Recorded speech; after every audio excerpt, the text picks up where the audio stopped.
Hello மயால் எல்லோரும் எப்படி இருக்கீங்க? இந்த கீதா பிளாசம் சேனலில் கொஞ்சம் முழுசாக பாருங்கள், பிடிச்சிருந்தா சப்ஸ்கிரைப் பண்ணுங்கள்.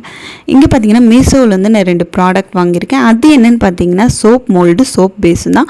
இந்த சோப் மோல்டு பார்த்தீங்கன்னா உண்மையுமே நான் நினச்சதோட கொஞ்சம் சைஸ் சின்னதாகவே இருந்துச்சு, ரேட்டுக்கெலாம் ஏற்ற குவாலிட்டி தான் இருந்துச்சு. நெக்ஸ்ட்டு பார்த்தீங்கன்னா சோப் பேஸ் பார்த்தீங்கன்னா நான் காதியில் தான் வாங்கினேன். நான் ஆல்ரெடி காதி யூஸ் பண்ணியிருக்கனால தான் இதே ப்ராடக்ட் வாங்கிட்டேன். வியாழக்கிழமை நானாலே நம்மளுக்கெல்லாம் எனக்கு பார்த்தீங்கன்னா ரொம்ப உண்மையுமே சின்சியராக ஒர்க் பண்ணுவேன்.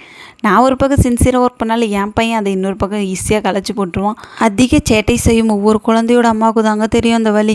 இங்கே பார்த்தீங்கன்னா என்னென்ன சேட்டை பண்ணாங்கன்னு இந்த வேலையெல்லாம் முடிக்கிறதுக்குள்ளே எல்லா வேலையும் முடிச்சுட்டு கொஞ்சம் டயர்டாக இருந்துச்சுன்னு ஒரு டீயை போட்டு குடிச்சிட்டு அதுக்கப்புறம் பூஜை ஜாமான்லாம் கழுவலான்னு எடுத்துட்டேங்க.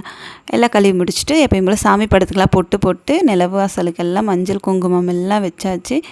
இதோட என்னோடய தேர்ஸ்டே ஒர்க் முடிஞ்சிருச்சு. உங்களுக்கு தேர்ஸ்டேல எப்படி போகும்? நீங்கள் வேலை பார்க்குறப்ப உங்கள் குட்டி குழந்தைங்களாம் என்னென்ன சேட்டை பண்ணுவாங்கன்னு எனக்கு கமெண்ட் பண்ணுங்கள்.